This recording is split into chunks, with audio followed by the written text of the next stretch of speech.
Hi everyone, let's get started with today's session. और इस channel पे जितने भी वीडियोस डाले अभी तक मैंने, वो सारे एसएससी के प्रीवियस ईयर क्वेश्चंस हैं। और आप सोच भी नहीं सकते कि ये कितना ज़्यादा इम्पोर्टेंट है आपके एग्ज़ाम्स के लिए, क्योंकि ये एक्सट्रीमली एक्सट्रीमली इम्पोर्टेंट है एसएससी के किसी भी एग्ज़ाम में हो, या वो सीपीओ में हो, सीजीएल में हो, सीएचएसएल का हो, एमटीएस का हो, ये सब में कवर किया हुआ है। तो चलिए बिना देरी किए let's get started. Which among the following policy of life insurance company is related to regular old age pension? तो इसका आंसर हो जाएगा नन ऑफ दीज। और ये एक्चुअली 1997 का, अभी ये रेलिवेंट भी नहीं है, इसको एक बार के लिए छोड़ दीजिए। The decimal system of Indian currency was started in, ये कब स्टार्ट हुआ था? Decimal system was started in 1957। Okay. Antyodaya program is associated with Antyodaya program is associated with the upliftment of the poorest of the poor, गरीब से गरीब का को uplift करने के लिए। Which of the following is not a necessary condition for the development of India? Capital accumulation, yes, it is important. Resource discovery, of course it is important. Example है ये जो ईरान में नेचुरल गैस का भंडार में खोज के निकाला था इंडिया ने, और उसके बाद थोड़ा कंट्रोवर्सी हुआ था क्योंकि ईरान ने चाइना और रशिया को इनवाइट किया था। बट अभी जो है ईरान 30% स्टेक दे रहा है इंडिया को। और ये आपको याद रखना चाहिए कि ये 30% स्टेक वाले फराज जी के बारे में बात कर रही हूँ मैं, जो ईरान में नेचुरल गैस का भंडार इंडिया ने खोज निकाला था। तो रिसोर्स डिस्कवरी हुआ, तो बेसिकली पैसे कमाने के तरीके हैं, इंडिया को भी मतलब एक अपॉर्चुनिटी मिल रहा है। तो this also will help in the development of India. Population growth नहीं, दिस इज़ द आंसर कि ये नेसेसरी कंडीशन नहीं है। आप खुद सोच के देखिए, इंडिया में इतना ज़्यादा पॉपुलेशन है, इतना ज़्यादा कि कहाँ से जॉब्स आएंगी, कहाँ से क्या होगा, ये गवर्नमेंट को भी नहीं समझ में आता है, प्राइवेट सेक्टर भी इनको सब्ज्यूम नहीं कर पाते। तो बेसिकली इसका आंसर हुआ population growth. And of course technological development तो रिसोर्स मतलब डेवलपमेंट ऑफ इंडिया के लिए नेसेसरी है। The Indian economy can be most appropriately described as, तो इंडियन इकोनॉमी को कैपिटलिस्ट इकोनॉमी नहीं बोलेंगे, सोशलिस्ट भी कम्प्लीटली नहीं है, ट्रेडिशनल इकोनॉमी कुछ नहीं होता है।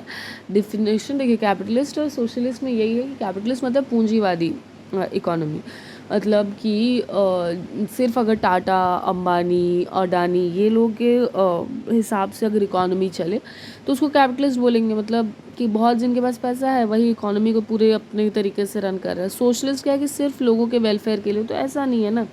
हम लोग जैसे कॉरपोरेट टैक्स कट्स देते हैं, और ये सब बड़े जो ये रहते हैं ना, जो बहुत ज़्यादा बड़े कॉरपोरेट हाउसेज रहते हैं, उन लोग को भी ग्रो करने के लिए एक कंड्यूसिव एनवायरनमेंट बनाया जाता है। Mixed economy, yes, because India में पब्लिक प्राइवेट दोनों ही काम करते हैं, तो उसको मिक्स्ड इकोनॉमी बोलते हैं। Tarapuri committee recommended that before capital account was made convertible, the rate of inflation should be brought down for 3 years to within, ये जो है बोला था कि 3.5। अच्छा, सबसे पहले एक चीज़ समझिए, इन्फ्लेशन का रेट आरबीआई ने डिसाइड किया है 4 ± 2%, ठीक है। तो भाई कितना हुआ, 2% से लेके 6%। अभी करेंटली इंडिया का इन्फ्लेशन रेट 7 पॉइंट, अच्छा पॉइंट के बाद वाला आप मेरे को कमेंट सेक्शन बताएंगे, बट बेसिकली मैं आपको बताना चाह रही हूँ कि बहुत सारे पेंडेमिक और उसके बाद रीजंस बहुत ही हैं, यूक्रेन रशिया का वॉर और कुछ ऑफकोर्स पॉलिसी ने। आप देखेंगे कि हर जगह ही इन्फ्लेशन रेट बहुत ज़्यादा है, और इंडिया में भी है। What is NABARD's primary role, NABARD का प्राइमरी रोल क्या है? देखिए, NABARD to provide term loans to state cooperative bank, बिल्कुल सही। National bank to assist state governments for share capital contribution, yes. To act as refinance institution, yes. So इसका answer हो जाएगा all of these, because NABARD directly जो agricultural associated loans हैं उनको नहीं देता है, लेकिन वो रीफाइनेंस इंस्टीट्यूशन की तरह काम करता है। वो क्या करता है, जैसे रीजनल रूरल बैंक्स RRBs या फिर जो स्टेट कोऑपरेटिव बैंक्स हैं उन लोग को दे दिया लोन, और फिर जो है वो डिस्ट्रीब्यूट करते हैं बाकियों को, मतलब जो फार्मर्स हैं उनको डायरेक्टली, ठीक। अंडर विच एक्ट और policy was the BIFR established? BIFR का फुल फॉर्म है the board for industrial and financial reconstruction. ठीक है, वो बेसिकली क्या है, गवर्नमेंट ऑफ इंडिया का एजेंसी है। एंड जिस जो और डिपार्टमेंट ऑफ फाइनेंशियल सर्विस मतलब कि मिनिस्ट्री ऑफ फाइनेंस का एक पार्ट है। ये क्या होता है ना, जो सिक कंपनीज होते हैं मतलब कि जिनमें ग्रोथ नहीं है, एनपी मतलब नॉन परफॉर्मिंग एसेट्स बहुत ज़्यादा बढ़ गया है, तो उसको एसेस करने में उसको असिस्ट करता है और उनको रिवाइव करने की कोशिश करता है, जो अभी भी रिवाइव करने की पोजीशन में है, या फिर उसको बंद कर देता है। तो ये इस्टेब्लिश हुआ था सीका एक्ट जो है ना, सॉरी 1985 का सीका एक्ट उसमें के तहत होता है। और इस्टेब्लिश कब हुआ था? 1987 में। ठीक है, इसका आंसर हुआ option 3। What is the maximum amount of investment in the shares of debentures of notified companies like ICICI, IDBI, etc. that will entitle a rebate of income tax? ये एक्चुअली प्रीवियस ईयर है, अब I guess इसका change हुआ होगा, ये अब मत करिए। ठीक है, Which authority recommends the principles governing the grants in aid of revenues of the state of the consolidated fund of India? 3 तरह के फंड है, पता है, consolidated fund of India, public account fund of India and contingency fund of India. ये तो सबको पता है कि ये प्रेसिडेंट के हाथ में रहता है, इसमें से पैसे निकालना जब इमरजेंसी सिचुएशन हो, माने अनफोर्सिनेबल कोई कंडीशन हो। तो कंसोलिडेटेड फंड ऑफ इंडिया से जो है बहुत ही सारा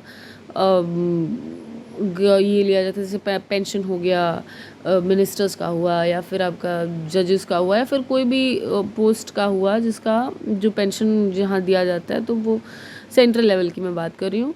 ठीक है, और पब्लिक अकाउंट फंड से जो है खर्चे और ये सब भी देखे जाते हैं।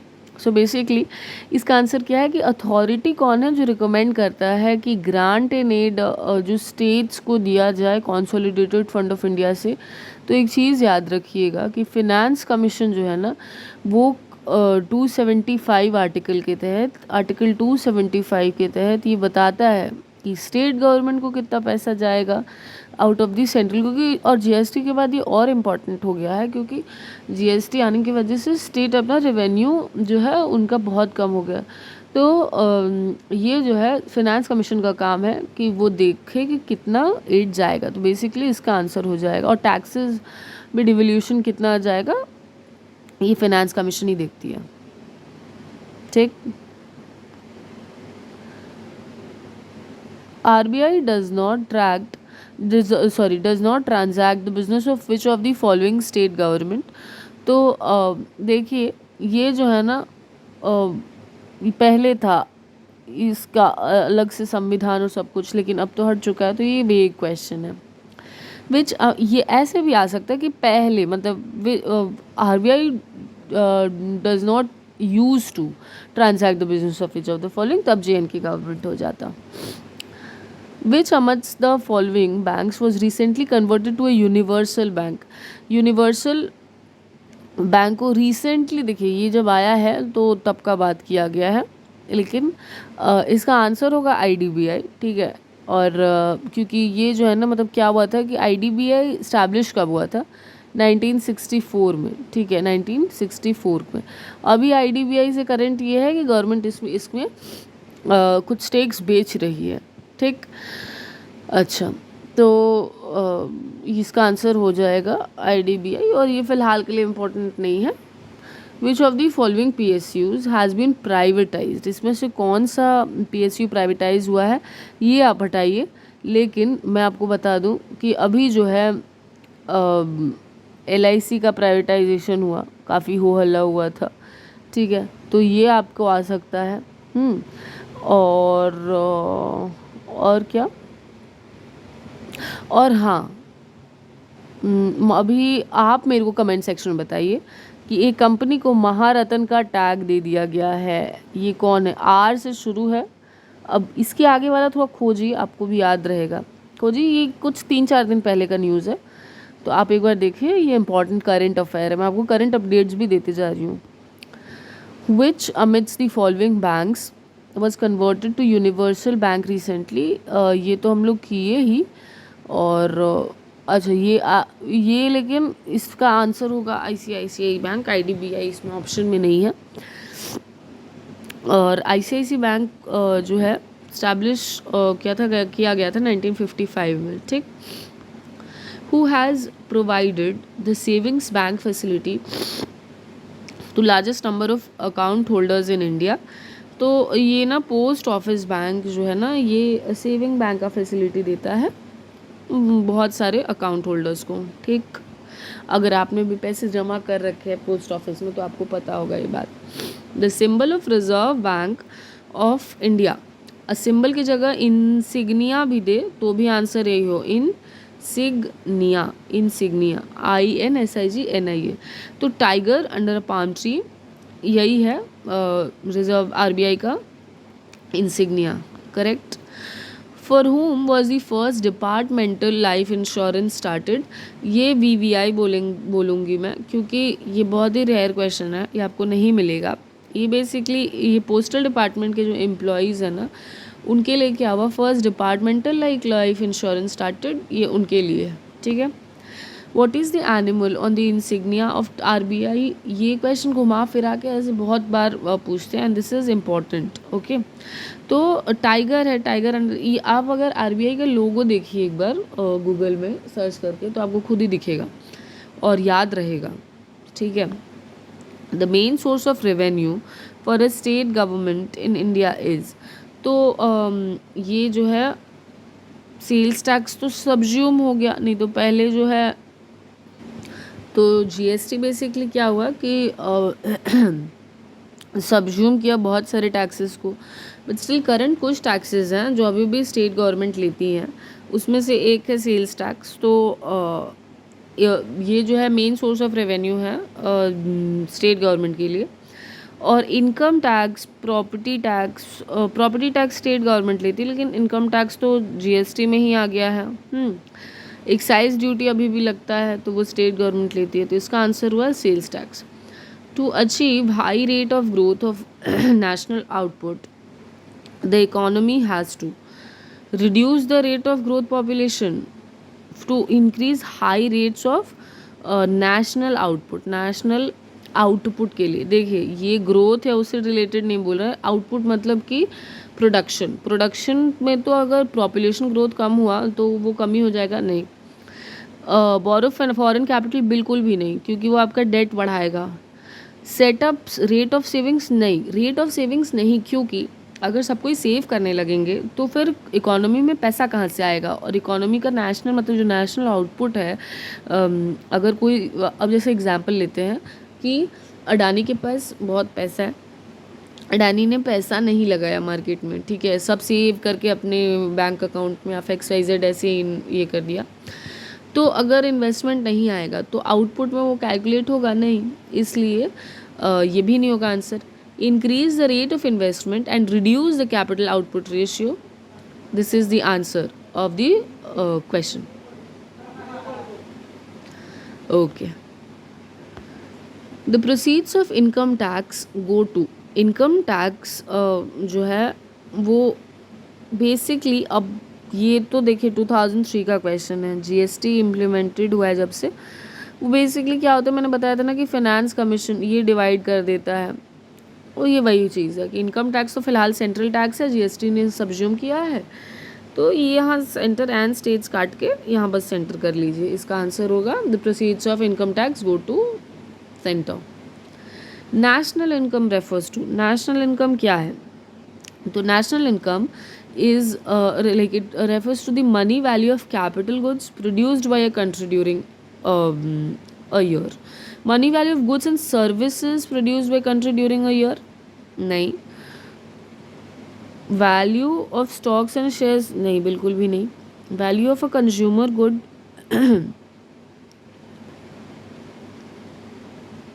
अच्छा एक सेकेंड, मैं यहाँ मिस कर गई. यहाँ बोला value of goods and services produced in country, ये इनकम होगा बिकॉज नेशनल इनकम में आएगा, सर्विसेज भी इंक्लूड होता है ऑफकोर्स. और देखिए आप ये क्वेश्चन एग्जाम में ना गलत करें, यहाँ पे क्या बोला, consumer goods produced by country during a year, okay, और वैल्यू ऑफ कैपिटल गुड्स यहाँ पे बोला है, और सर्विसेज ये चीज़ मैं बिल्कुल मिस आउट कर गई, फिर मुझको अचानक से दिखा। तो आप देखिएगा एग्जामिनर ऐसे ऑप्शंस देते हैं कि ड्यूरिंग ईयर कॉमन है, और उसके बाद जो है ऑप्शंस लेके खेल दिया, तो इसका आंसर होगा सर्विसेज, ठीक, services and goods. A scheduled bank is which of the is one which is included in, ये पता नहीं कितने बार मैंने इस क्वेश्चन को देखा है, बहुत ज़्यादा इंपॉर्टेंट है। ये जो second schedule of RBI act है ना, उसमें जो है शेड्यूल बैंक ऑफ इंडिया के बारे में बताया गया। अच्छा, आरबीआई एक्ट कब पास हुआ था? Reserve bank of India act पास हुआ था 1934 में, ठीक है, और 1935 में आरबीआई बन गया था। अच्छा, अब उसके बाद क्या हुआ था कि 1949 में आरबीआई जो है वो सेंट्रल बैंक बन गया। आज और उसका चेंज हुआ क्या, आरबीआई का headquarters. What is the extent of change of the literacy rate envisaged by the end of 10th year plan? Literacy rate actually अभी का पूछेगा आपको, करंट लिटरेसी रेट कितना है इंडिया का। तो सेंसस जो हुआ था 2011 में लास्ट, उसके हिसाब से अभी का आपको यही पूछेगा, ठीक है। ये 74.04%, ठीक है, ये है इंडिया का लिटरेसी रेट। और 10th 5 ईयर प्लान में क्या हुआ था कि 65 to 75 ये मतलब रखा गया था, ठीक है।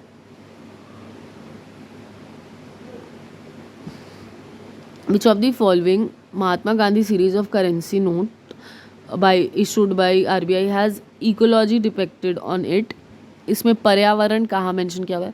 तो जो 100 रुपये के पुराने नोट्स हैं ना, उसमें देखिएगा कि कंचनजंगा का फोटो है, ऐसे करके बादल जा रहा है, तो इकोलॉजी है उसमें।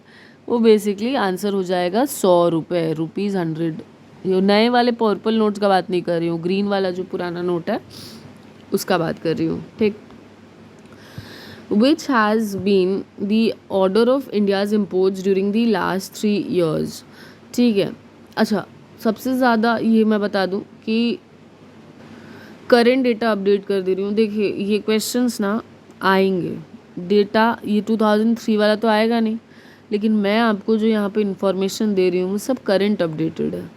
आपको अगर पसंद आए तो consider subscribing the channel, because 75% of you all you just watch the videos, फ़ायदे लेते हो, और मुझे मोटिवेट करने का काम कौन करेगा, मुझे कौन सब्सक्रिप्शन देगा। तो सब्सक्राइब करिए, consider subscribing the channel, like the sessions if you like it. And इसका देखिए ये ना एज ऑफ अगस्त 2022 का मैं एकदम करंट डेटा बता रही हूँ। ये जो है 61.90 बिलियन US डॉलर्स इसका इंपोर्ट इंडिया कर चुका है, ठीक है।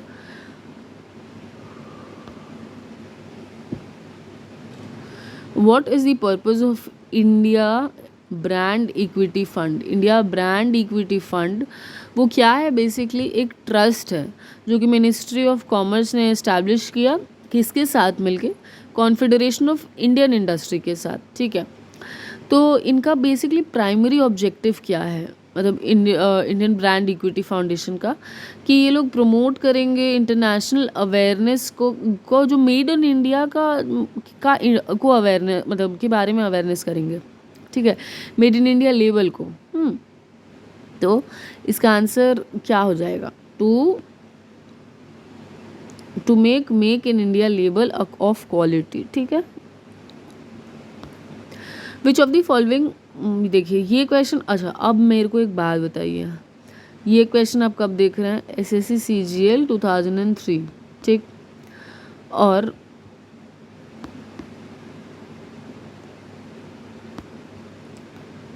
ये वो फर्स्ट सिटिंग का था, ये सेकंड सिटिंग का है। तो क्वेश्चंस रिपीट होते हैं, मैं आपको यही दिखाने की कोशिश कर रही हूँ। पसंद आ रहा है अगर लेक्चर तो consider liking the session and consider subscribing to, और प्रीवियस लेक्चर्स ज़रूर से देखिए, प्रीवियस लेक्चर्स भी बहुत इंपॉर्टेंट है। करंट यहाँ पे मैं अपडेट दे रही हूँ, ये आपको कहीं नहीं मिलेगा। What are open market operations? Open market operations कभी कभी आपको OMO करके भी दे देगा। ये क्या है कि सेंट्रल बैंक का एक्टिविटी है जहाँ पे वो खरीदता है या फिर बेचता है गवर्नमेंट बॉन्ड्स को, ठीक है, ओपन मार्केट में, ठीक है। तो इसका आंसर क्या होगा? Selling of guilt securities by the government, ठीक।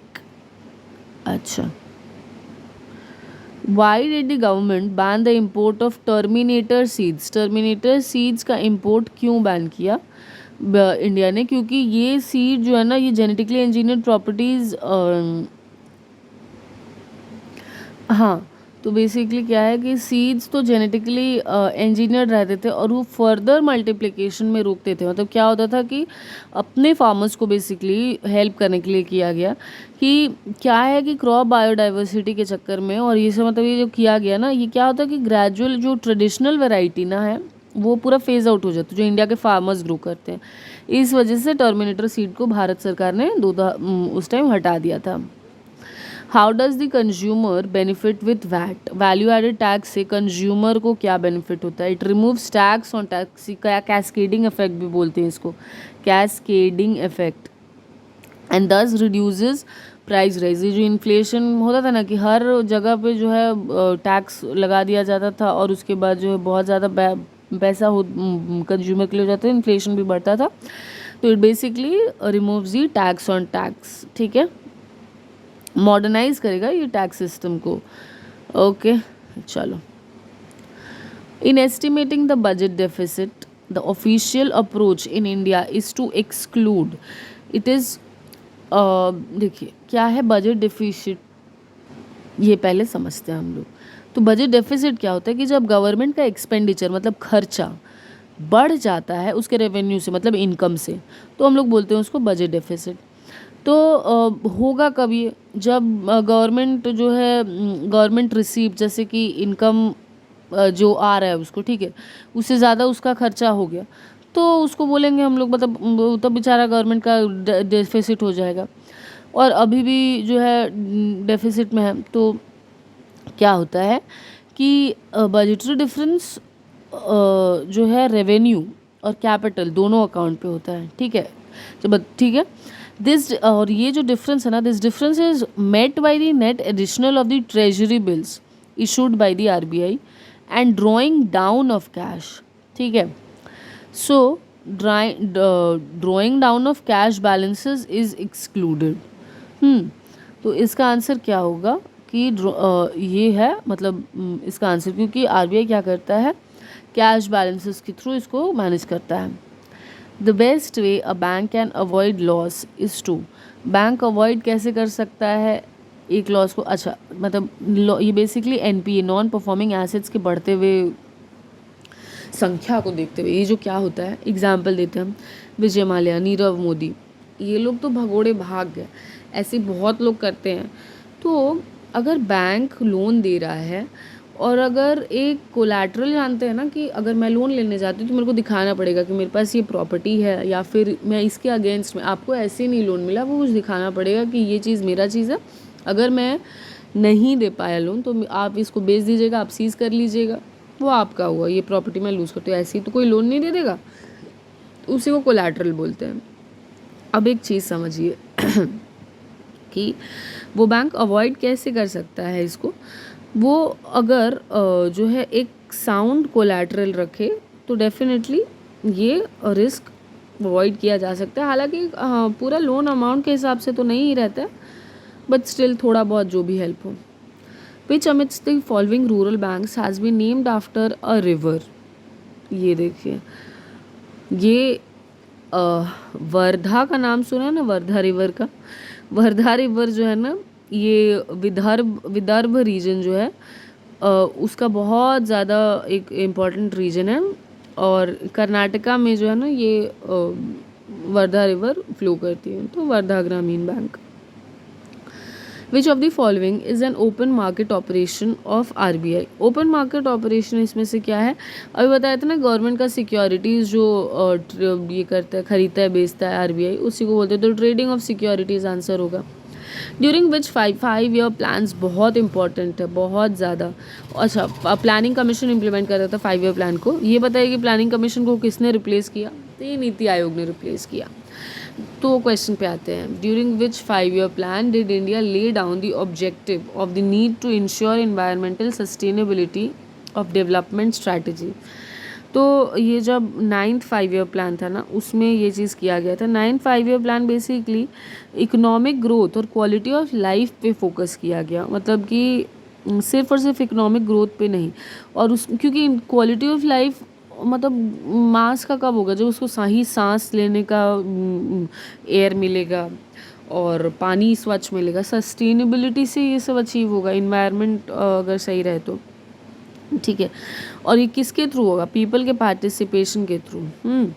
तो ये 9th 5 ईयर प्लान एनडीसी के थ्रू, मतलब कोई भी 5 ईयर प्लान जो है वो एनडीसी के थ्रू अप्रूवल होके जो है कंटिन्यू होता था, ठीक है। तो इसका आंसर हुआ 9th 5 year plan. Which of the following is not an objective of the monetary policy of India? अच्छा, फिजिकल पॉलिसी कौन बनाता है? फिजिकल पॉलिसी में टैक्स रहता है, और फिजिकल पॉलिसी जो है वो गवर्नमेंट ऑफ इंडिया बनाती है, जिसमें टैक्स मेंशन रहता है कि कितना टैक्स लगेगा, नहीं लगेगा, ये सब है बेसिकली। तो विच of the following is not objective? Boost economic development, yes बिल्कुल, आरबीआई का ये है एक objective. Direct credit in desirable direction, बिल्कुल। कंट्रोल इन्फ्लेशनरी प्रेशर, सही है। इंश्योर सोशल जस्टिस, नहीं, ये आरबीआई का काम नहीं। आरबीआई क्या सोशल जस्टिस करवाने जाएगा? सोशल जस्टिस मतलब क्या कि गरीब अमीर ये सबको इक्विवेलेंट जो है ये जाए, तो ऐसा नहीं है, ये आरबीआई का काम नहीं है। प्राइस स्टेबिलिटी अगर रहता है यहाँ पे तो हाँ, इन्फ्लेशन कंट्रोल करने का जिम्मेवारी है आरबीआई पे, लेकिन सोशल जस्टिस का कोई ऐसा जिम्मेदारी नहीं है आरबीआई का। Which bank was merged with PNB in February 2003? लेकिन सुनिए, ये February 2003 का है, लेकिन अभी भी जो है ये रेलिवेंट है, क्योंकि बैंक मर्जर एक ही बहुत ही इम्पोर्टेंट टॉपिक है। तो मैं जो क्वेश्चन आता है उस हिसाब से आपको बताती हूँ। देखिए, आप इसको ऐसे याद कर सकते हैं, पीएनबी है ना, तो पी यू बी मतलब pub sorry P U B, ठीक है। पब ऐसे पबजी जो लोग खेलते तो वो लोग को और अच्छे से याद रहेगा। Punjab national bank, United bank of India और ओरिएंटल बैंक ऑफ कॉमर्स। तो ये बैंक ऐसे करके, या फिर तो नहीं, मतलब हाँ, ये आप ओरिएंटल बैंक से याद रखिए, ओरिएंटल बैंक ऑफ कॉमर्स जो था उसमें या फिर हुआ था इसका मर्जर, ठीक है। जैसे इंडियन बैंक जो है वो इलाहाबाद बैंक के साथ मिल गया। कनारा बैंक, सिंडिकेट बैंक, ये जो मैं आपको बता रही हूँ ये बहुत ज़्यादा इम्पोर्टेंट है, आप इसका ध्यान रखिए, मतलब ये सीरियसली क्वेश्चन आएगा एग्जाम में, आप देखिएगा। Union bank of India, Andhra bank और कॉरपोरेशन बैंक के साथ मर्ज किया, ठीक है। ये रीसेंट मर्जर्स थे 2022 के, और ये बहुत इंपॉर्टेंट है। तो पंजाब नेशनल बैंक PUB करके याद रखिए, या फिर POU करके याद रखिए, PO, ठीक है। State which amongst the following is not true about value added tax? All taxes have uniform VAT for the same product, सही है। State have discretion to fix the rate of tax within the 4 rates prescribed, correct. It will promote production efficiency of investment, yes. It will make our exports more competitive, नहीं, because export के लिए Exim Bank काम करता है, ठीक है। Export and import के लिए Exim Bank काम करता है, और इसका इससे कोई लेना देना नहीं है, ठीक है। देखिए क्या हो रहा है, वैट बेसिकली सेल्स टैक्स का एक रिप्लेसमेंट था, ठीक है। और हो क्या रहा है कि टैक्सेस मतलब एक ग्रुप ऑफ पीपल और बिजनेस को सेम अमाउंट ऑफ मनी जो है टैक्स के देना पड़ रहा है, डिस्पाइट उसका इंटरनल मैकेनिज्म अलग हो चाहे ना हो, ठीक है। कि कोई स्पेसिफिक मेजर नहीं है, इसका लगाने का। Okay. Reserve bank of India keeps some securities against notes. These securities are always less in comparison to gold, foreign bonds and government bonds. ठीक. Merchant banking is an institution which provides finances to. Merchant banking basically क्या है, एक financial institution की तरह ही है जो capital provide करता है कंपनीज को शेयर ओनरशिप के हिसाब से. ठीक है, तो देखिए इसका आंसर क्या होगा कि international trade among the countries. Okay, it is a bank that deals with मतलब international finance, long term loans of companies, underwriting. Merchant banks regular banking की तरह जनरल पब्लिक को, मतलब जो होता है ना कि जैसे SBI है, ICICI है, ये सारे बैंक की तरह नहीं प्रोवाइड करता है, मतलब नहीं काम करता है. Correct. The system of issuing and monitoring of money in the market is known as, it is known as minimum reverse ratio. Which among the following Indian states does not transact its business through Reserve Bank of India? ये अब question जो है void हो चुका है, पहले का ही है. मतलब अभी आपसे ऑफ कोर्स पूछ सकता है कि like earlier which state does not use to, ऐसा. Which among the following subjects is not an aim of the monetary policy of the Reserve Bank of India? तो देखिए ये क्वेश्चन रिपीट हुआ है. ठीक है, आई गेस ऑप्शन चेंज किए इन लोग कि इम्पिटस और इकोनॉमिक डेवलपमेंट का है. डायरेक्ट ध्यान दीजिए, क्वेश्चन सेम है, आंसर भी सेम है. बताया था कि सोशल जस्टिस RBI का काम नहीं है प्रोवाइड करने का, लेकिन ऑप्शंस अगर आप देखिए उस क्वेश्चन और इस क्वेश्चन का, तो ऑप्शंस चेंज हो गए हैं.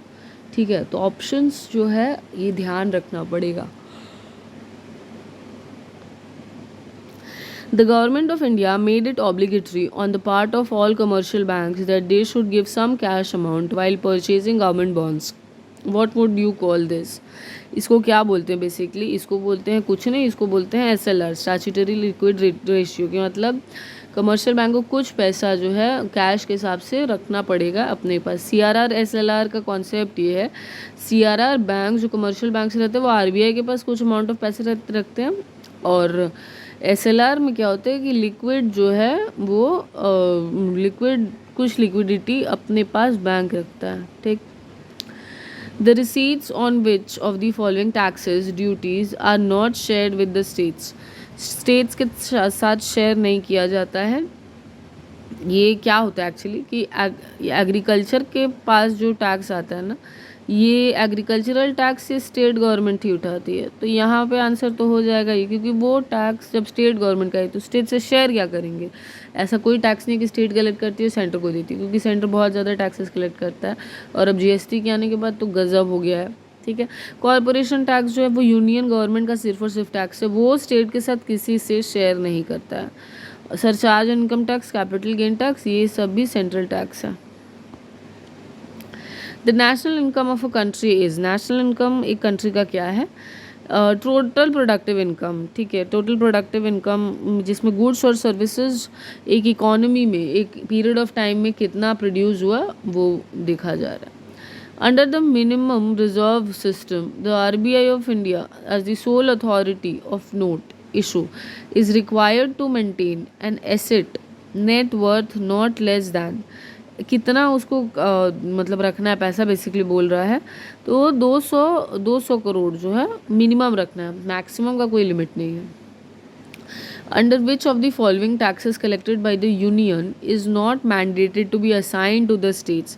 मतलब स्टेट को नहीं देना. सबसे पहले तो आर्टिकल 268 जो इंडियन कॉन्स्टिट्यूशन का है वो उसमें टैक्सेस के बारे में बोला हुआ है 268 269. लेकिन यहाँ पे जो रेफरेंस दिया है कि taxes collected by union and not mandated, और मतलब यूनियन से कलेक्ट किया जाता है लेकिन कोई ज़रूरी नहीं है कि उसको दिया जाए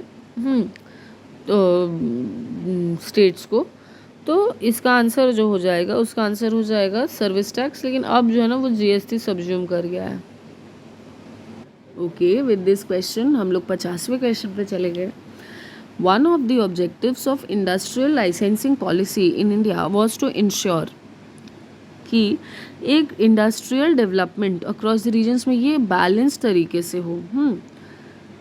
ऑप्शन 4, एक बैलेंस्ड इंडस्ट्रियल ग्रोथ हो, क्योंकि एक लाइसेंस राज जो 1991 तक कंटिन्यू किया गया ना, उसमें उसके बाद 1993 में जो पॉलिसी हुआ इकोनॉमिक पॉलिसी, उससे काफ़ी सारा तो कमी आया. ठीक है. और इंडस्ट्रियल रेजोल्यूशन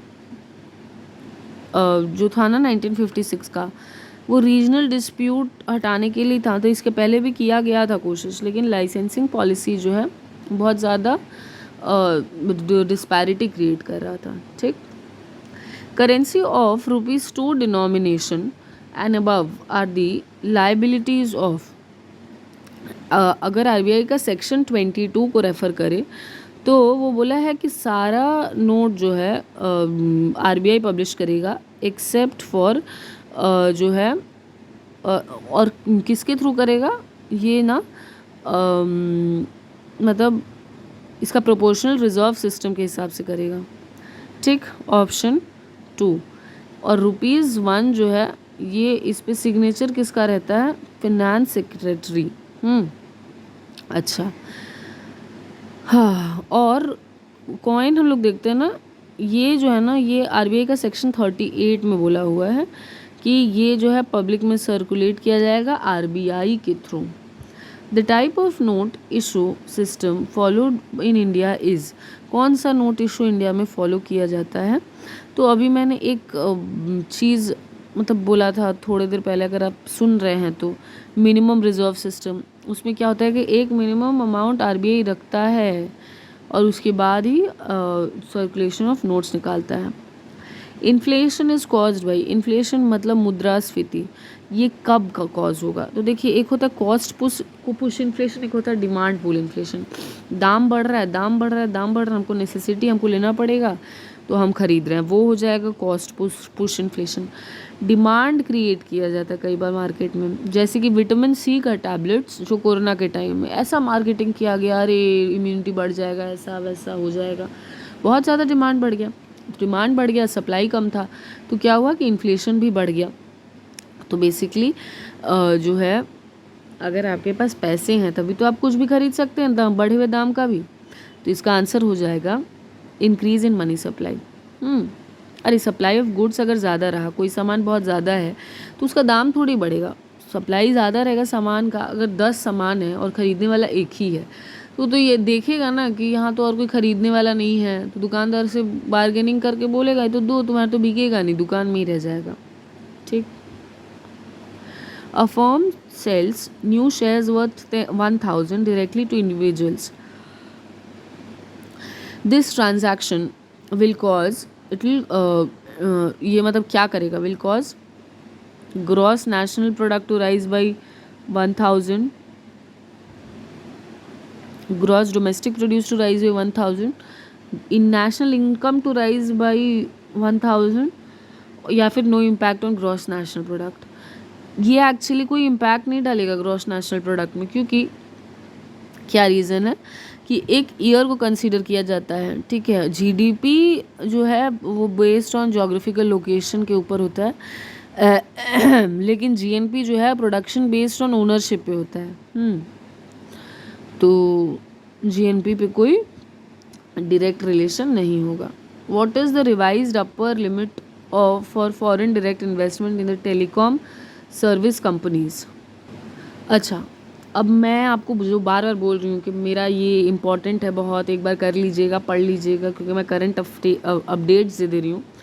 2004 में ये चीज़ हुआ था, तब तो आंसर 74 था, लेकिन रिसेंट में करंट में क्या हुआ कि 74% से गवर्नमेंट ऑफ इंडिया ने 100% एफडीआई अलाउ कर दिया है टेलीकॉम सेक्टर में. ये वेरी वेरी इंपॉर्टेंट है. ये क्वेश्चन का करंट अपडेट्स, मैं सारे क्वेश्चन का करंट अपडेट आपको दे रही हूँ. So it is important.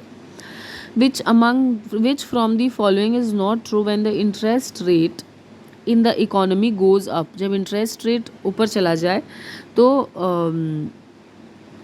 इसमें से सही कौन सा नहीं है? इंटरेस्ट रेट जब चला जाएगा तो savings increase, yes, lending decreases, yes, cost of production increases, yes of course, return on capital increases, नहीं, ऐसा नहीं होता है। नॉट ट्रू पूछा था, तो इसलिए रिटर्न ऑन कैपिटल इंक्रीजेज ये सही आंसर नहीं होगा जब economy goes up. Operation, open market operation, OMO क्या होता है, ये बताए हैं बहुत ही बार अब इसके पहले कि purchase and sale of government securities by the RBI, which is the first public sector corporation of independent India. तो ये जो डीवीसी है ना बंगाल में, वेस्ट बंगाल में 1948 में लगा था, टेनेसी वैली ऑफ यूएसए के उसमें, मतलब, और वेस्ट बंगाल में है। तो ये जो है डीवीसी 1948 में पहला पब्लिक सेक्टर कॉरपोरेशन है इंडिपेंडेंट इंडिया का। Which one of the following is not considered as an infrastructure investment, infrastructure investment इसमें से कौन सा नहीं है? पावर प्रोजेक्ट है, रेलवे प्रोजेक्ट है, टेलीकम्युनिकेशन है, लेकिन इसमें से जो यहाँ पे ऑटोमोबाइल इंडस्ट्री जो है वो इंफ्रास्ट्रक्चर इन्वेस्टमेंट नहीं। इंफ्रास्ट्रक्चर मतलब क्या कि रोड हो गया, ब्रिज हो गया, वाटर सप्लाई हो गया, सीवर्स जो होता है वो हो गया, इलेक्ट्रिकल ब्रिज हो गया, टेलीकम्युनिकेशन हो गया, ठीक है। मतलब ये जो है ना फिजिकल कंपोनेंट है, ठीक है, कमोडिटीज़ प्रोवाइड करता है, और ये ना it is essential to enable sustain and enhance societal living condition, ठीक है।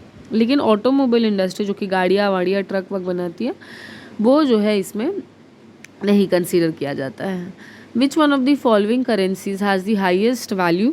तो देखिए ब्रिटिश पाउंड था, लेकिन कल ही ग्रहण लगा है इसको, और ये ऐसा गिरा है, ऐसा गिरा है। ऋषि सुनक में बहुत बार बोला था कि लिस्ट रस आएगी, नैया डुबाएगी तुम लोग का, और वो आई है, पूरा पाउंड गिर के बिखर चुका है। अभी जो है डॉलर बहुत ज़्यादा ही स्ट्रॉन्ग है। तो ये जो आंसर है dollar, it is as of now, ठीक है। करंट अपडेट्स इतना आपको कोई नहीं देगा, इसलिए consider liking and subscribing the channel. What is known as the open market operation of RBI? RBI का ओपन मार्केट ऑपरेशन क्या है? तो ये ट्रेडिंग ऑफ सिक्योरिटीज़, ये तो पता ही हम लोग को है ना। Which of the following functions as the credit controller, as a controller of credit India in India? तो ये ऑफ कोर्स आरबीआई है, क्योंकि आरबीआई सेंट्रल बैंक है और वो डिसाइड करता है मार्केट में कितना पैसा देना, क्योंकि इन्फ्लेशन कंट्रोल करने का जिम्मेदारी तो इनके पास भी है। ज़्यादा पैसा फेंक देगा आरबीआई, मतलब डाल देगा इकोनॉमी में, तो क्या होगा कि ज़्यादा पैसा होगा इंडियंस के पास, तो वो ज़्यादा सामान खरीद पाएंगे, स्पेंडिंग पावर उनका बढ़ जाएगा, तो इसलिए इन्फ्लेशन भी बढ़ जाएगा, ठीक। When did Indian rupee became a freely convertible currency on the current account in India? तो ये 1994 में क्या हो गया कि रुपी became freely convertible currency on the current account in India, ठीक, ओके, 1994। हाँ, Antyodaya programme is associated with, ये तो रिपीटेड क्वेश्चन है, आपको पर समझना होगा कि रिपीटेड मैं नहीं करा रही हूँ बुक में इसी सीक्वेंस में, क्योंकि ये बहुत बार आया होगा, तो बुक वाले भी क्या करें, इतना सारा क्वेश्चन कहाँ से एक ही बार लिख दें, तो ये लिखा है और ये इम्पॉर्टेंट है। और एक चीज़ बता दें कि अंत्योदय जो अन्न योजना है ये सेंट्रली स्पॉन्सर्ड स्कीम है, ठीक है, सेंट्रल द्वारा, और दिसंबर 2000 में ये चालू हुआ था, ठीक है। 1 करोड़ फैमिलीज़ के लिए जो सबसे गरीब हैं, ठीक है। और उसके बाद इसका क्या है कि ये तो बताया मैंने कि पुअरेस्ट ऑफ द पुअर जो है उन लोग को हेल्प करना है। क्या करेगा? 35 किलो चावल देगा और आटा देगा, 2 रुपये और 3 रुपये प्रति केजी, ठीक। The government resorts to devaluation of its currency in order to promote, तो ये डीवैल्यू किया जाता है, ये बहुत इंपॉर्टेंट क्वेश्चन है, बहुत बार आया है।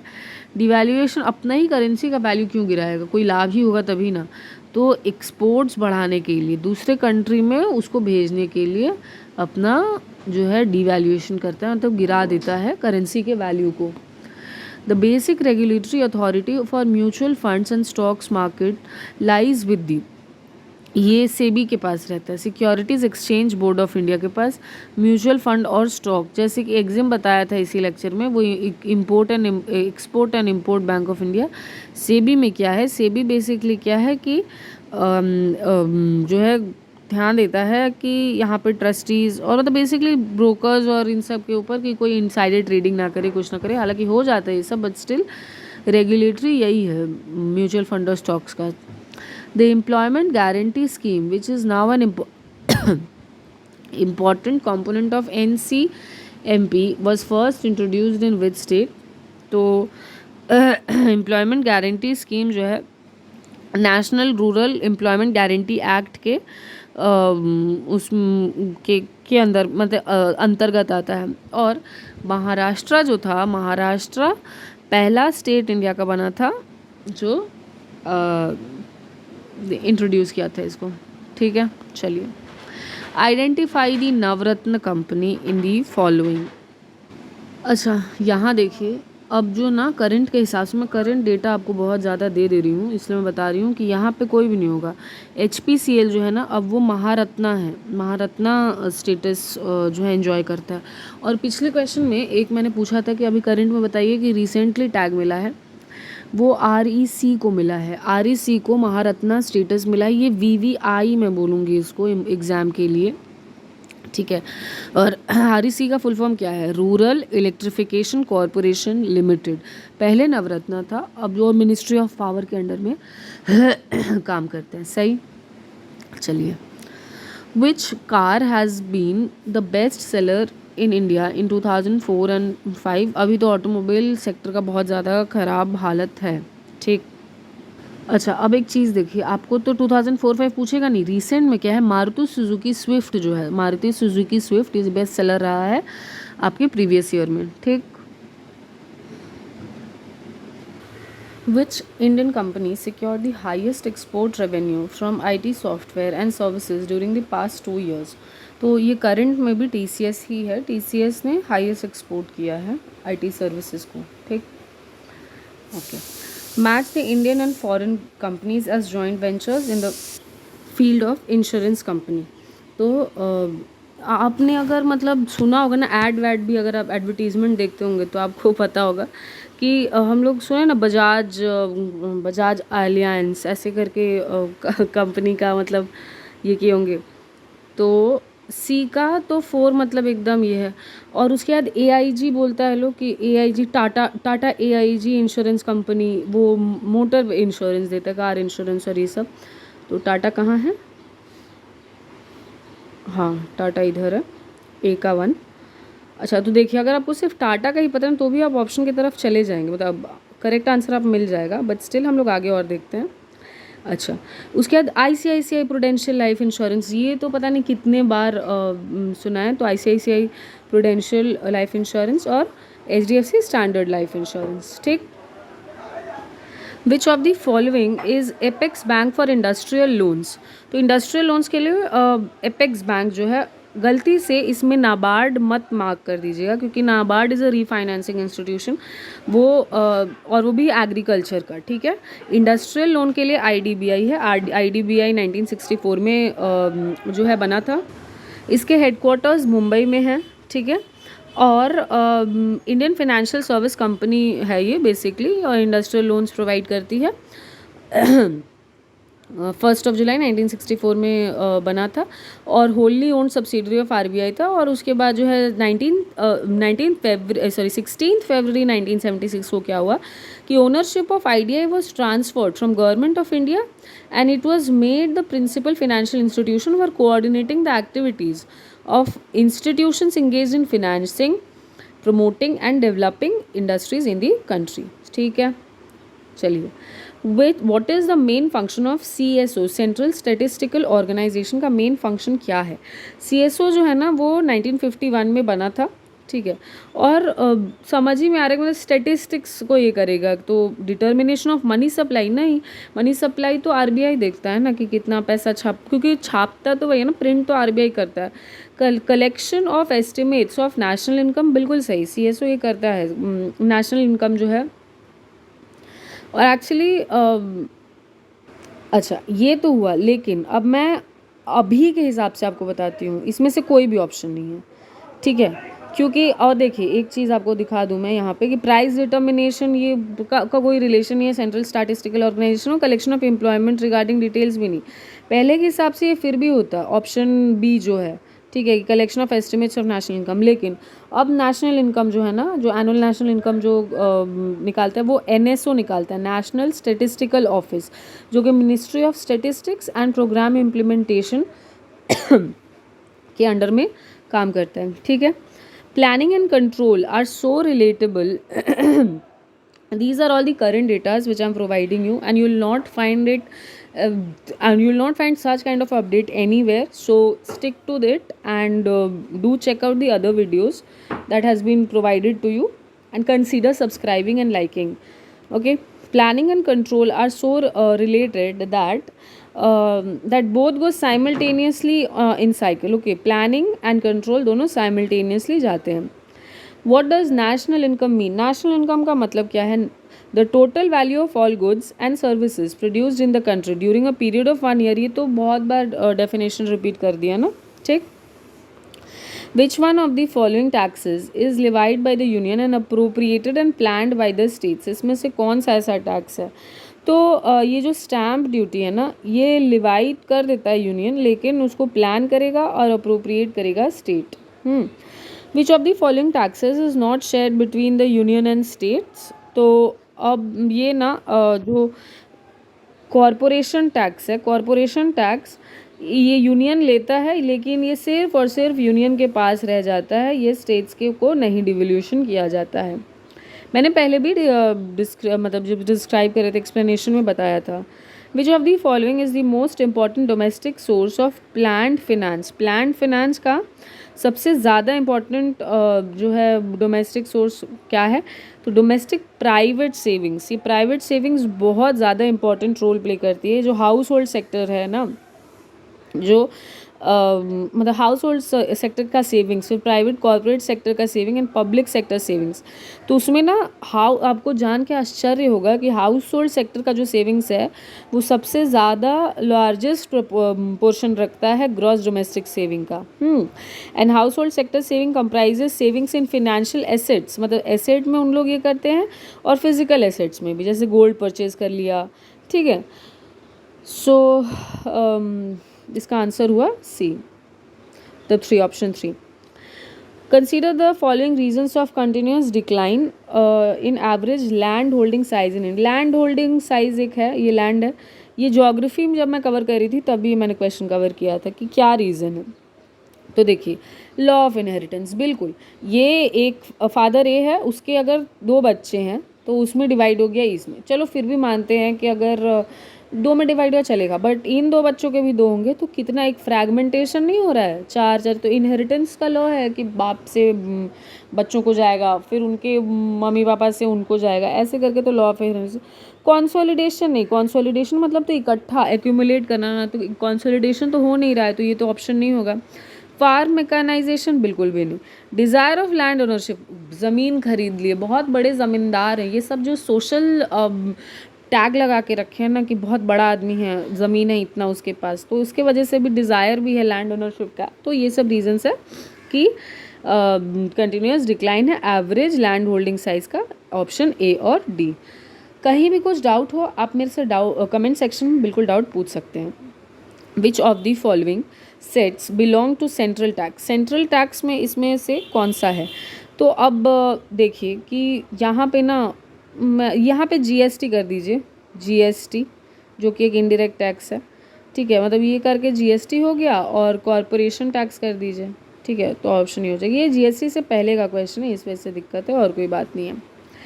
Per capita income is maximum in which of the following states in India? Per capita income सबसे ज़्यादा कहाँ पे है? तो ये है गोवा में. और अगर आप न्यूज़ फॉलो करते हैं ना तो आपको पता होगा, बहुत झमेला हुआ था कि ममता बनर्जी का जो गवर्नमेंट है वेस्ट बंगाल में, वो लोग जो है स्कीम्स चलाते, लक्ष्मी भंडार, ये डायरेक्ट डीबीटी है, डायरेक्ट बेनिफिट ट्रांसफ़र है, तो बैंक अकाउंट्स में जो है चला जाता है. तो उन लोग वहाँ पे सेम डीबीटी का बात किए थे, लेकिन पैसा ज़्यादा, तो यहाँ के वेस्ट बंगाल के लोग बहुत झमेला किए थे. तब समझाया गया था कि गोवा का पर कैपिटा इनकम ही ज़्यादा है, तो उनको अगर हम 500 पर लेडीज़ देंगे जो कि इसमें दिया जाता है, तो ये तो कम हो जाएगा ना, इसलिए। What is the name of electronic communication network of the Reserve bank of India? ठीक है, तो रिजर्व बैंक ऑफ इंडिया का जो इलेक्ट्रॉनिक कम्युनिकेशन नेटवर्क है वो आरबीआई नेट है, RBI net. In India the largest public undertaking is, largest public undertaking किसका है? वो आईओसी का है। एक सेक नहीं नहीं, ये आंसर नहीं है। इंडियन रेलवे जो, भारतीय रेलवे जो है वो लार्जेस्ट पब्लिक अंडरटेकिंग है, ठीक है। PNB has been honoured with golden peacock award, ये क्वेश्चन मत करिए, 2002 का है, ये सब हटा दीजिए। और आपके लिए ज़रूरी क्या है कि गोल्डन पीकॉक अवार्ड 2022 20 साल बाद का क्वेश्चन मैं आपको अपडेट कर रही हूँ।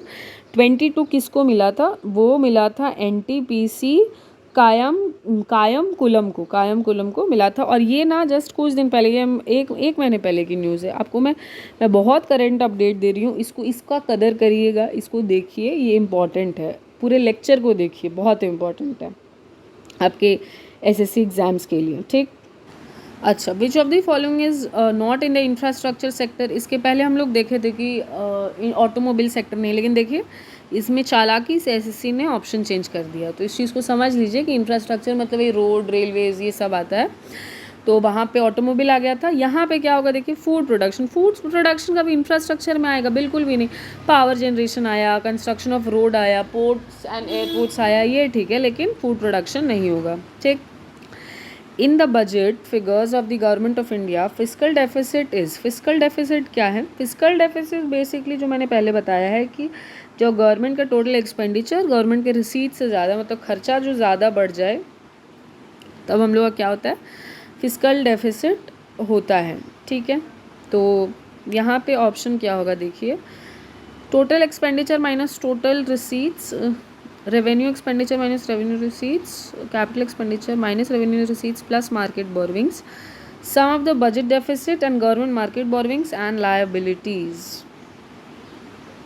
ये इसका आंसर होगा ऑप्शन 4, क्योंकि गवर्नमेंट बोरविंग्स भी कंसिडर किया जाता है। तो सम ऑफ द बजट डेफिसिट हुआ। बजट डेफिसिट में क्या हो गया? बजट डेफिसिट में हो गया आपका रिसीट्स, मतलब ये जो फर्स्ट ऑप्शन है, total expenditure minus total receipts, ये बजट डेफिसिट हुआ। अब बजट डेफिसिट प्लस जो गवर्नमेंट बोरिंग है वो हो गया फिस्कल डेफिसिट, ठीक है। आप इसको ऐसे याद कर सकते हैं, F is equal to BB, मतलब कि budget deficit plus minus government borrowing. FBB शायद कोई ये है ना, बिग बाज़ार जब चलता था तो उसका ये था FBB, फैशन एंड बिग बाज़ार, तो ऐसे करके याद कर सकते हैं आप, ठीक है। According to the latest figures released by government, okay, नहीं, wait, which state has the lowest per capita in India? Lowest per capita, highest हम लोग देख लिए कि गोवा है, और lowest जो है वो है बिहार का जो है lowest है। Which authority decides about the state's share in central taxes? बहुत बार बता दिया कि फाइनेंस कमीशन। इनफैक्ट ग्रांट भी जो देता है सेंटर स्टेट को, वो भी फाइनेंस कमीशन ही डिसाइड करती है। In India 1 rupee note and coins and subsidiaries are issued by, 1 rupee का नोट, कॉइन्स एंड सब्सिडरीज, ये सब कौन इशू करता है? तो ये सेंट्रल गवर्नमेंट करता है, ठीक है। RBI मत मार्क करिएगा, सेंट्रल गवर्नमेंट, ओके।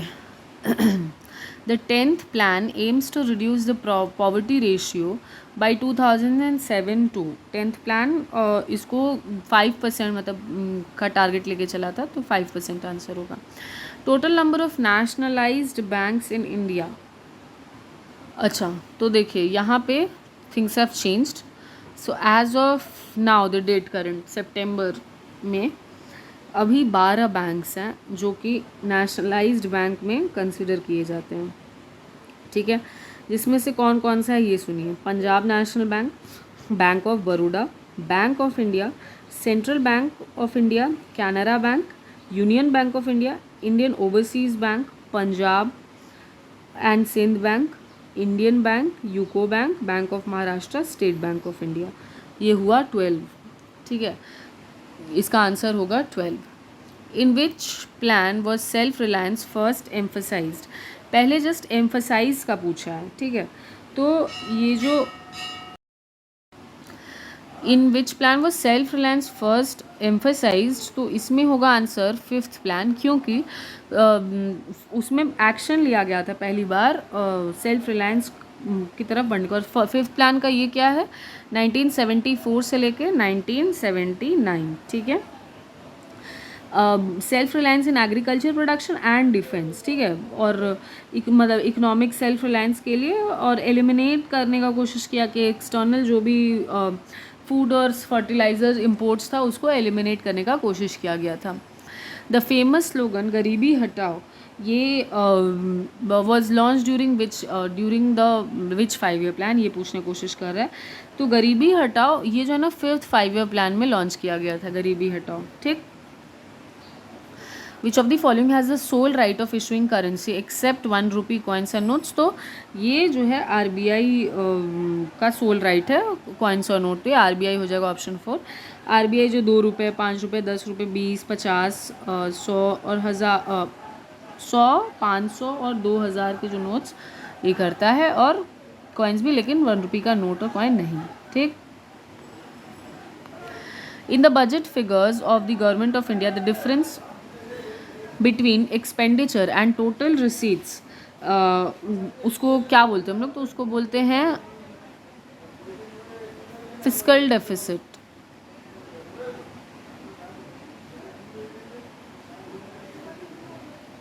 एक्चुअली नहीं, इसका आंसर होगा बजट डेफिसिट। फिस्कल डेफिसिट तो बोरोइंग्स भी इंक्लूड कर लेता है, ठीक है। India's biggest nationalised enterprise today, तो अभी थोड़ी देर पहले किए थे हम लोग, वो इंडियन रेलवेज होगा इसका आंसर, ठीक है।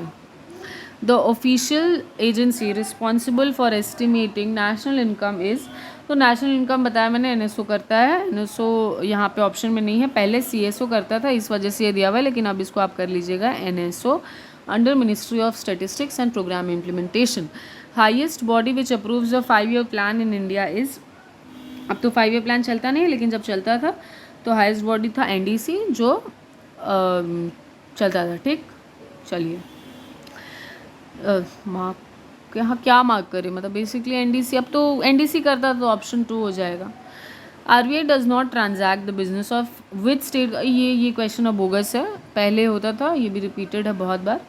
इन the budget figures of government of India and आजकल बहुत हवा चलता है कि इकोनॉमिक्स आता ही नहीं है एसएससी में, सीजीएल पूछता ही नहीं है, ये सब बकवास है। आप देख लीजिए इकोनॉमिक्स का ही ये सारे एसएससी के एग्जाम से लिए हुए क्वेश्चन है, तो यू वेरी वेल नो कि आपको ये पढ़ना है, ठीक है। In the budget figures of Government of India, interest payments, subsidies, pensions, social services and like are parts of the, ये किसका पार्ट है बेसिकली, तो ये जो है ना ये नॉन प्लान एक्सपेंडिचर का पार्ट है, ठीक है। प्लान डिफेंस भी नॉन प्लान एक्सपेंडिचर का पार्ट है। प्लान एक्सपेंडिचर में वो चीज़ होता है जो बजट में मेंशन्ड है उनके बारे में, ठीक है। Who coined the term Hindu growth rate for India, तो ये राज कृष्ण ने किया था। और एक चीज़ समझिए, इसको ऐसे याद किया जैसे कृष्णा जी हिंदू धर्म में पूजे जाते हैं, तो इसलिए राज कृष्ण ऐसे करके याद रख सकते हैं। Which of the following Indian banks become the first to touch the market capitalisation of 1 lakh crore in India, so the first bank to achieve this was State bank of India. The Commission in India dealing with minimum support price, procurement price in connection with agriculture goods is the, तो वो होता है Commission for Agriculture Cost and Prices, option 2। Which of the following is not correct, इसमें से not correct पूछा है, तो आप देखिए कि क्या हुआ था कि फर्स्ट 5 ईयर प्लान 51 से 56, सेकंड 5 ईयर प्लान 56 से 61, 5 साल, फिर थर्ड भी चला 61 से 66 basically, but fourth 5 year plan 69 से शुरू था। क्यों? क्योंकि 3 साल का में रोलिंग प्लान चला, क्योंकि इंडिया में फोर्सिबल सिचुएशंस चला था, ठीक है। और 69 से 74 तक चला था, वो सीनो इंडिया वॉर हो गया था और सूखे पड़ गए थे, ये सब हुआ था। In the post independence period economic reforms way first introduced in India under, economic reforms किसके अंडर में हुआ था, तो वो पीवी नरसिम्हा राव गवर्नमेंट, वो 1990 का एलपीजी रिफॉर्म्स के बारे में बात किया जा रहा है, the report of Vijay Kelkar committee relates to, Vijay Kelkar committee जो है टैक्स रिफॉर्म्स के साथ ये है। केलकर जी खेल गए, खेल केल ऐसे करके आते, तो टैक्स के साथ खेल गए। ICI is the name associated with, ICI is the name associated with Imperial Chemical Industries, okay, Imperial Chemical Industries, तो ये chemicals MNC which manufactures chemicals, ठीक है। Which of the with the inclusion of Shipping Corporation of India recently in India Navratna, the number of इसको छोड़िए, ये Shipping Corporation पहले का, ये क्वेश्चन हटाइए। Next zone and information technology SEZ is being established at, next zone कहाँ establish किया जा रहा है, तो वो जो है पनवेल महाराष्ट्र में, ठीक है। व्हेन वॉज जवाहर रोजगार योजना लॉन्च, जवाहर रोजगार योजना कब लॉन्च हुआ था? 1989 में हुआ था, ठीक है। और ये दो जो पहले चल रहे थे योजना, मतलब एम्प्लॉयमेंट प्रोग्राम, उसको मर्ज करके बनाया गया था। एक था NREP, ठीक है, NREP प्लस और उसके बाद RLEGP, इसको मिला के जो है जवाहर रोजगार योजना शुरू किया था। NREP और employment guarantee programme, employment programme, इस दोनों को मिला के जवाहर रोजगार योजना शुरू किया गया था। एक था आपका बोला मैंने जो नेशनल रूरल एम्प्लॉयमेंट प्रोग्राम, और एक था आपका rural landless employment guarantee programme, ठीक है, okay. Reserve bank of India was nationalised in, तो ये मैंने डिस्कस किया है पहले भी कि रिज़र्व बैंक ऑफ इंडिया 1949 में नेशनलाइज हुआ था। Which is not the objective of public procurement and distribution system followed by the Indian government, तो इसमें जो production and control of food grains, ये ऑब्जेक्टिव नहीं है उसका। मेंटेन प्राइस स्टेबिलिटी है, येस, कि बहुत ज़्यादा दाम मत बढ़ जाए खाने पीने के चीज़ों का, और interest of both consumer and farmers, ये भी सही है। Reduce personal and regional equality, ये भी है, but control in the production, control क्यों करना है, वो तो नहीं करेंगे ना प्रोक्योरमेंट इसमें। Where is the Indian Institute of Foreign Trade located? Indian Institute of Foreign Trade New Delhi में जो है लोकेटेड है, option 1। The Center for Agriculture Marketing is located in, it is located in Jaipur. The Center for the Agriculture Marketing is located in Jaipur, okay.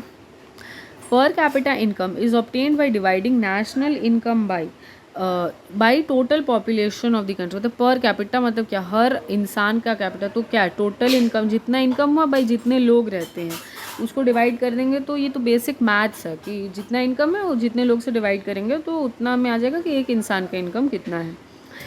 Token privatisation और deficit privatisation, ये एक second, हाँ, token privatisation और deficit privatisation of public sector units occur when the government sells. Token privatisation का मतलब है कि 5 to 10% of the shares बेचता है गवर्नमेंट, उसी को बोलते हैं टोकन प्राइवेटाइजेशन, ठीक। The Narasimham committee 1991 on financial reforms proposed for the establishment of, तो ये लोग जो है 4 tyre hierarchy of the banking structure, इसको जो है बताए थे, ठीक है, जिसमें क्या क्या आ रहा था। तो सबसे पहले टायर में आ रहा था इंटरनेशनल बैंक, फिर आ रहा था नेशनल बैंक, फिर रीजनल बैंक्स, और उसके बाद रूरल बैंक्स, ठीक है। ये 4 टायर था, नरसिम्हम कमेटी 1991 इंक्लूड किया था। The planning commission of India was constituted in the year, so it was constituted in the year 1950, okay. Which plan gave emphasis on removal of poverty for the first time? Removal of poverty कौन से plan किया था? तो ये 5th 5-year plan में बोला गया था। एग्जिम पॉलिसी 2000, एग्जिम पॉलिसी ये हटा दीजिए, 2007 का है, okay. GDP eight factor cost, GDP eight factor cost जो है it is GDP minus indirect taxes plus subsidies, GDP minus indirect taxes plus subsidies. The period of 11th 5-year plan ranges from, तो वो 2007 to 2012 पे extend करता है, ठीक। FERA in India has been replaced by, तो it has been replaced by FEMA, ठीक है। फेरा को फेमा ने रिप्लेस किया था, और फेरा जो है ना वो 1973 में पास किया गया था। with aim of regulating payments and foreign exchange, payment of foreign exchange. और फेरा 1999 अटल बिहारी वाजपेयी ने इसको जो है रिवैम्प किया था. ठीक. The term mixed economy denotes, mixed economy का मतलब क्या है कि पब्लिक और प्राइवेट दोनों का. India is a mixed economy, हम लोग पढ़े इसके पहले. तो वो क्या है उसमें कि प्राइवेट और पब्लिक दोनों एंटरप्राइज साथ में करते हैं. यहाँ पे को बहुत सारे ऐसे चीज़ें हैं जो प्राइवेट कंपनीज होल्ड करते हैं और बहुत ऐसा भी है जो गवर्नमेंट के अंडर में है. NREGP, national rural employment guarantee act जो है is the abbreviated form of, मतलब अच्छा यही पूछ ही रहा था. National rural employment guarantee programme, उसको मनरेगा भी बोलते हैं. Mahatma Gandhi national rural employment act, और ये 25 अगस्त 2005 को मतलब ये हुआ था और रीनेम हुआ था NREGA 2009 में. ठीक. जीवन आस्था, जीवन आस्था स्कीम रिलेटेड टू इन्वेस्टमेंट. ये किसका है एक्चुअली, ये LIC का है. ठीक है, Life Insurance Corporation. India is called mixed economy because of the existence of, we have just not discuss the question and this shows that if you cover the previous year questions you will get repeated question and some form or the other maybe the style of asking the question gets changed but it remains, the content remains same. तो public and private sector का presence से होता है जो ये mixed economy. तो option 2 हो जाएगा answer. The present Indian monetary system is based on, तो प्रेजेंट मॉनेटरी सिस्टम जो है वो मिनिमम रिजर्व सिस्टम है. तो मिनिमम रिवर्स रिजर्व सिस्टम जो RBI का क्वेश्चन करा रहे थे तो ये वाला मेंशन किया हुआ था.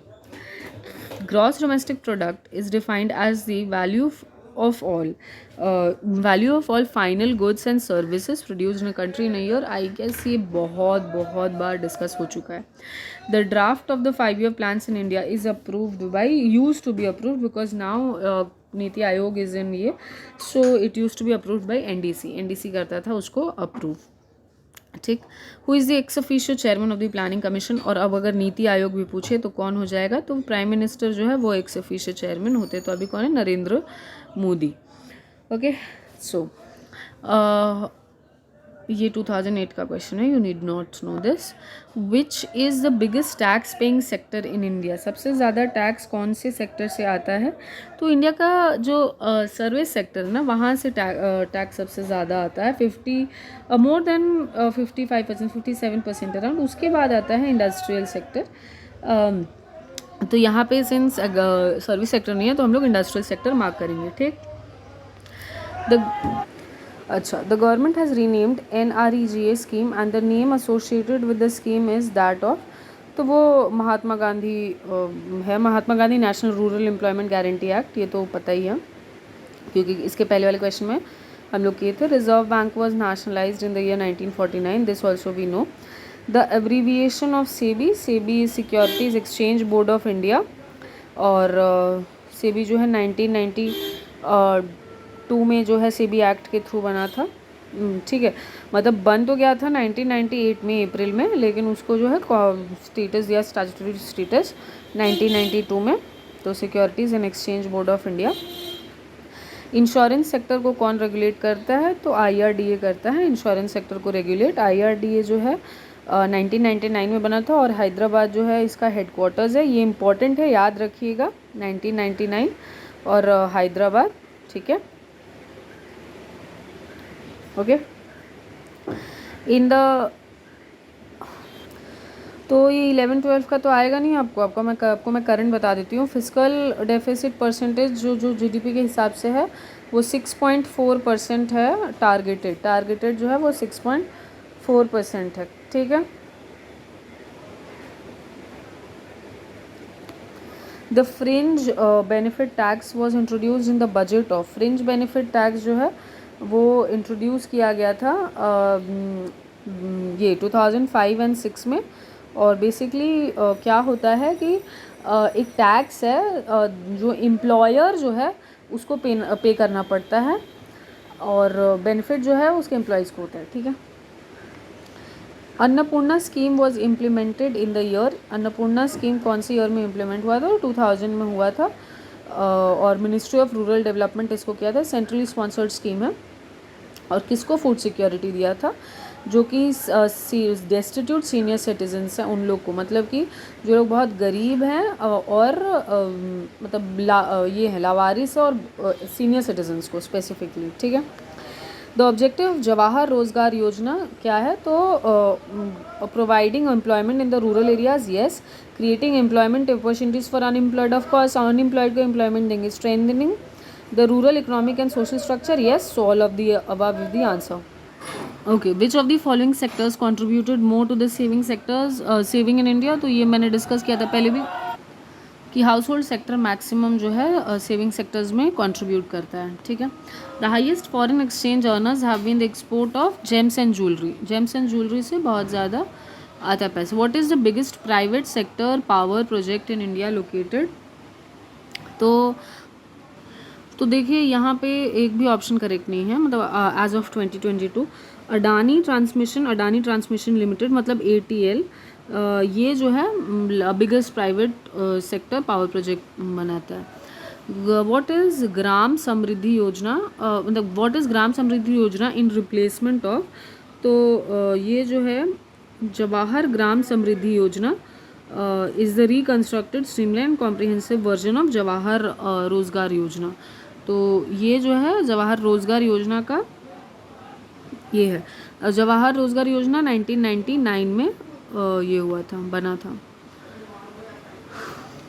Largest share of our import is from, सबसे ज़्यादा इम्पोर्ट हम लोग कहाँ से करते हैं, तो वो ओपेक कंट्री से ऑयल करते हैं हम लोग, तो इस वजह से C हो जाएगा और 3 हो जाएगा option. The largest share of India's national income originates in the, national income कहाँ से ओरिजिनेट कर रहा है, it originates in the tertiary sector, tertiary sector से नेशनल मतलब वही सर्विस सेक्टर और वो सब।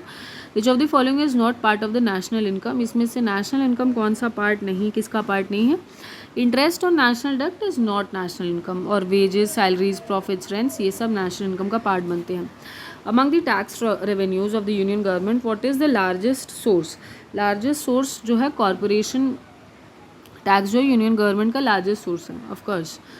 What does the open market operations of the RBI mean, तो ये हम लोग डिस्कस किए थे कि buying and selling of the securities, मतलब वही ट्रेडिंग ऑफ द सिक्योरिटीज़ उसको ही बोलते हैं हम लोग कि वो है RBI का market operations. The Reserve bank of India provides direct finance to agriculture, no. Provides finance to primary cooperative societies, no. Finance to state cooperative banks, no. It does not provide finance to agriculture. अच्छा, मैं एक चीज़ और यहाँ पे mention कर दूँ, देखिए option 4 और ऑप्शन 1 जो है कि या तो करेगा या तो नहीं करेगा, तो जहाँ कॉन्ट्राडिक्टरी रहता है ना वहाँ ऑप्शन इन दोनों में से कोई एक तो रहेगा, तो यहाँ पे ऑफ कोर्स आंसर हो जाएगा does not provide to the finance in agriculture. Okay, in which sector of the Indian economy is productivity the highest, productivity सबसे ज़्यादा कहाँ पे है, तो मैन्युफैक्चरिंग में सबसे ज़्यादा जो है प्रोडक्टिविटी है। To achieve economic self reliance was the main objective of which 5-year plan, तो 4th 5-year प्लान का ये मेन ऑब्जेक्टिव था, 4th 5-year plan. The preparation of national income estimates is the responsibility of, national income estimates जो है वो NSO करता है, NSO, ठीक है। Commercial banking system in India is a branch banking, ठीक। गिफ्ट edge market in the capital market of India refers to, gift नहीं होगा, ये गिल्ट एज होगा, GILT, ठीक है। गिल्ट एज मार्केट किसको बोलते हैं हम लोग, तो market dealing in the existing securities उसको गिल्ट एज मार्केट बोलते हैं। Which of the following is the largest revenue the government of India, largest revenue government of India को GST देता है, GST, okay. The credit control operation in India is performed by, तो ये 10,000 बार मैं बता चुकी हूँ कि reserve bank of India credit control करता है, और इन्फ्लेशन भी, ज़्यादा पैसा रहेगा इकोनॉमी में तो इन्फ्लेशन बढ़ेगा क्योंकि परचेजिंग पावर बढ़ जाएगा, इसको डिमांड पुल ऑफ इन्फ्लेशन बोलते हैं, ठीक है। तो इसलिए वो क्रेडिट कंट्रोल करता है RBI। NABARD is the name of, NABARD जो है national bank for agriculture and rural development, ये 12 जुलाई 1982 को हुआ था, और ये किसके लिए है, तो ये समझ में आ ही रहा है कि specialised bank to help agriculture, refinance करता है बेसिकली कुछ नहीं है कि एलिवेशन मतलब जो क्रेडिट फ्लो करता है एग्रीकल्चर और रूरल नॉन फार्म सेक्टर्स को भी भेजता है, ठीक है। ये हो जाएगा इसका answer. Banks in India were nationalise for the first time, 2 बार बैंक नेशनलाइजेशन हुआ है, ठीक है। तो पहली बार हुआ था 1969 में 19 जुलाई, ठीक है। और कितना बार हुआ था, मतलब कितने बैंक्स नेशनलाइज हुए थे, 14। उसके बाद कब हुआ था सेकेंड बैंक नेशनलाइजेशन, ये बहुत इंपॉर्टेंट चीज़ मैं आपको पढ़ा रही हूँ, ध्यान से सुनिए। जो सेकेंड हुआ था वो हुआ था 6 बैंकों का, और वो हुआ था आपका ईयर क्या था उसका, ईयर था 1980 ईयर था 1980, ठीक। Physical policy is concern with, physical policy क्या होता है कि पब्लिक रेवेन्यू और पब्लिक एक्सपेंडिचर एंड डेट दोनों को ही मिला के फिजिकल पॉलिसी होता है, मतलब both 1 and 2। Which of the following is the largest employer in India, सबसे ज़्यादा एम्प्लॉयमेंट कहाँ पे है, तो इंडियन रेलवेज में लार्जेस्ट एम्प्लॉयमेंट है, मतलब लार्जेस्ट एम्प्लॉयमेंट है। और ऐसे सेक्टर्स में पूछेगा ना तो एग्रीकल्चर में बहुत लोग एम्प्लॉयड है, लेकिन सर्विस सेक्टर सबसे ज़्यादा जो है टैक्स और जीडीपी में कंट्रीब्यूशन आता है। The main objective of Antyodaya programme, देख रहे हैं अंत्योदय प्रोग्राम ये 4th या 5वीं बार आ रहा है, तो देख रहा है ना Vinod. Antyodaya Anna Yojana is centrally sponsored scheme which was launched in December 2000, ठीक है।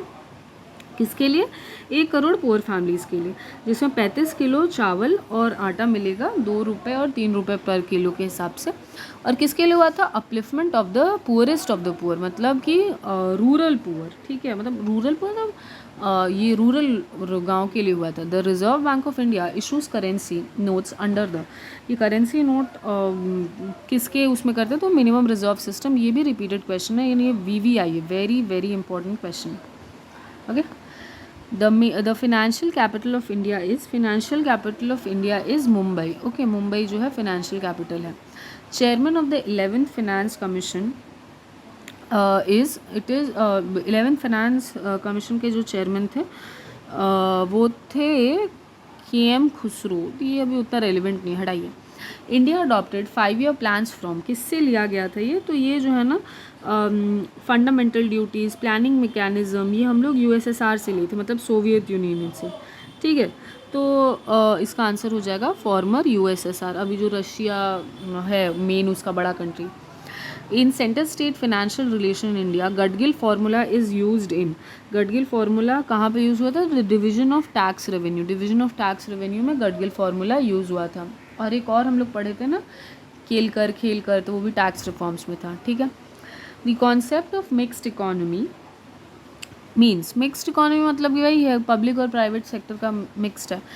Canalise list of items in foreign trade of India refers to, तो it refers to the items to be imported only by the state owned undertaking, okay।